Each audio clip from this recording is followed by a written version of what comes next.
Stick around for the review.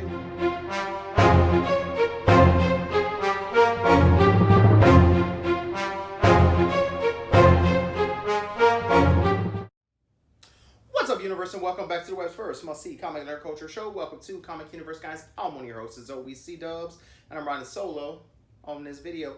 Guys, I know it's a little late. We're the last YouTube channel on the planet to be giving you this review, but this is our review of Men in Black MIB International.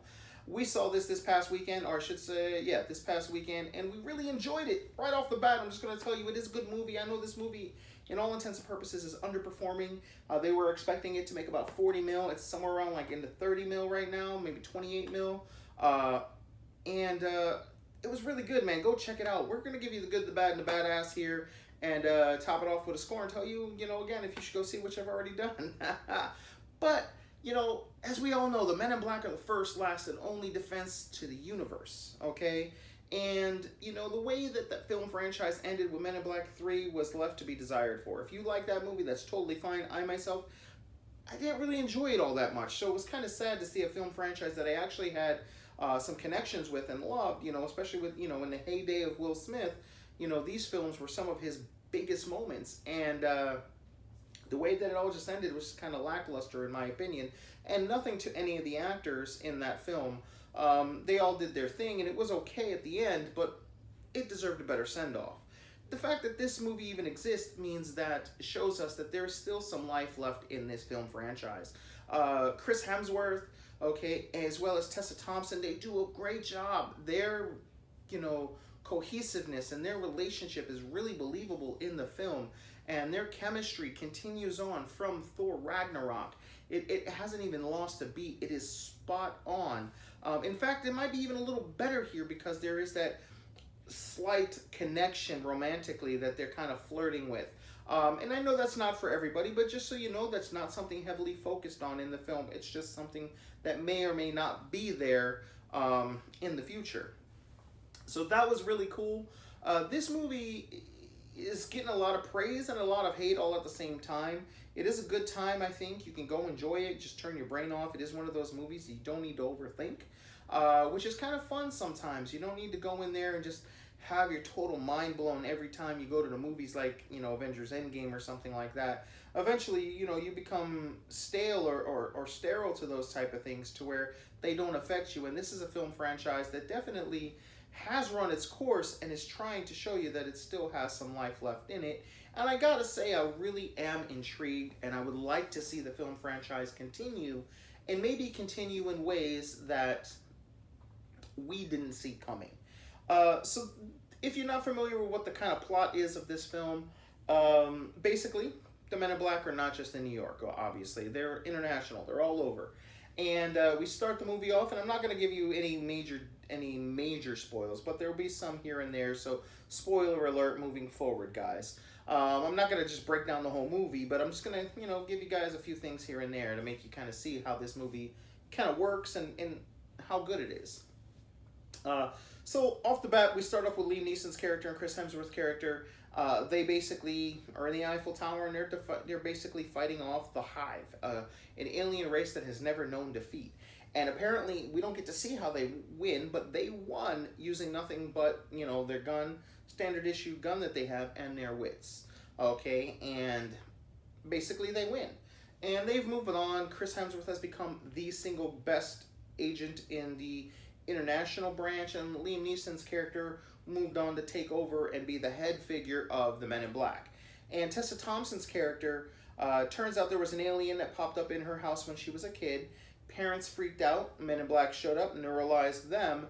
However, they did not go and neuralize her because they thought she was asleep. Okay, so she saw the aliens, saw her parents get neuralized, so she knew the existence of aliens her whole life, and basically she pulled a Batman on everybody. She studied and practiced and toned her body into being the best physical candidate, mental, and basically all the way around, physical and mental and intelligence for any branch of the military. So she goes on all these different job interviews for the FBI, CIA, so forth and so on, and she's like, yeah, great, you guys are want to offer me a job, but I want to be, I want to take care of those guys. And each branch are like, we don't know what you're talking about, you're crazy. So eventually she figures it out, and she's the one who finds the Men in Black. So she's the first candidate to actually find the Men in Black themselves and prove that they exist, if you will. So she's basically put on probation to show that she can actually do it, and she gets tied up in this whole international bit. And there's this most powerful weapon in the universe, which is basically a condensed star that can blast anything, essentially.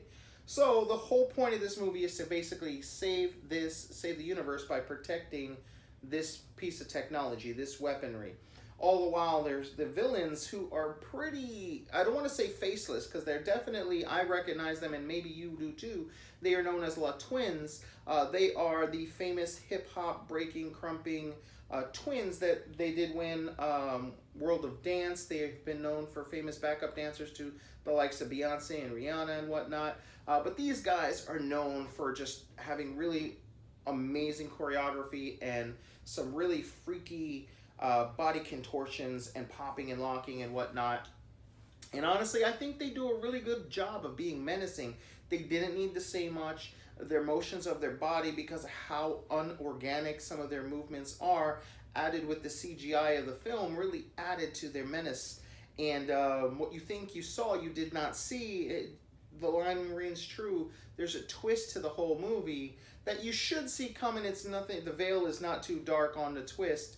However, we do get to see that Tessa Thompson and Chris Hemsworth, you know, may realize there may be some dissension with inside the ranks of the Men in Black. So they have to go on the run and basically prove their innocence while stopping and saving the universe, stopping the villain and saving the universe all at the same time. So it does enough to change up the story, if you will. It wasn't just another top recruit coming in, partnered with the old grizzled vet. It wasn't like that at all. And in fact, the top agent turned out to be the pretty boy playboy that, you know, he let it all get to his head type of a thing. And constantly he was being reminded that he's kind of changed over the years. So it was really cool to kind of see, and they kind of went away from the grain. So if you're going in and you haven't seen this movie and you thought it was just going to be, oh man, you've seen one Men in Black movie, you've seen them all, they're just going to recycle. And a lot of times you get that sequelitis that this tries to recapture all the same things with the first one. They don't. Now, that is the good, okay? The bad, I would say, is there's a few of the special effects that don't hit home as well as some of the others.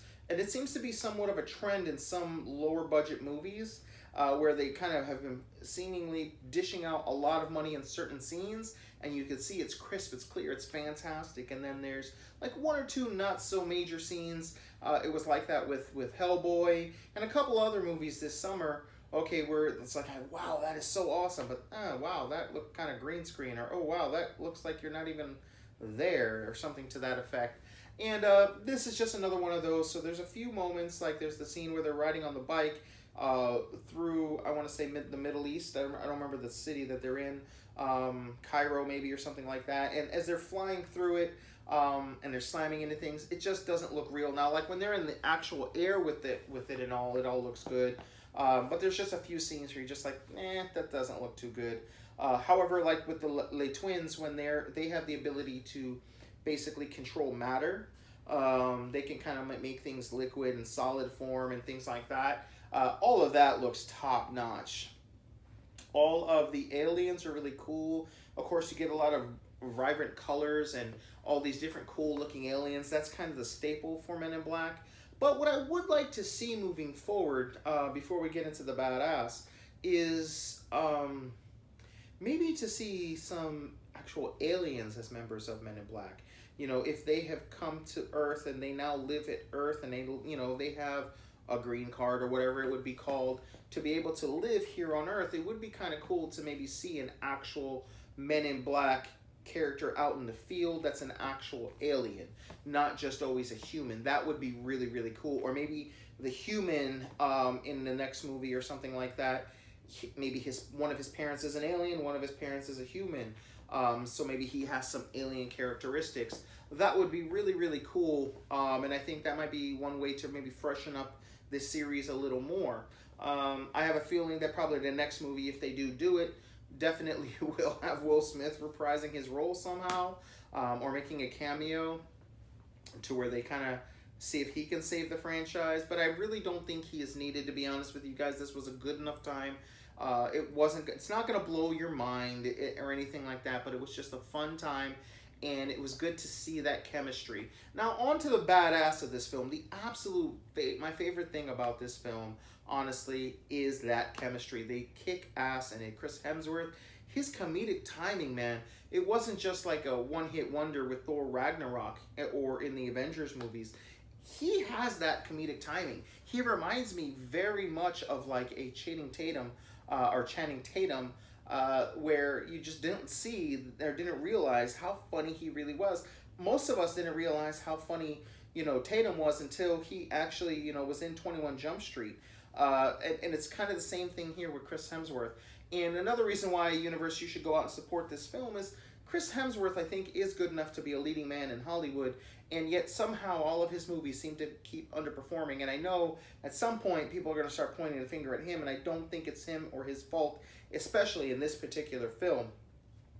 And who knows, that a part of me is intrigued by the idea of the 21 Jump Street Men in Black crossover that they did talk about many years ago, and that might still happen. And the more I think about it, the more I actually would rather it be Channing Tatum crossing over, to with this version of Men in Black, just because of the comedic timing between Tatum and Chris Hemsworth would be really, really interesting.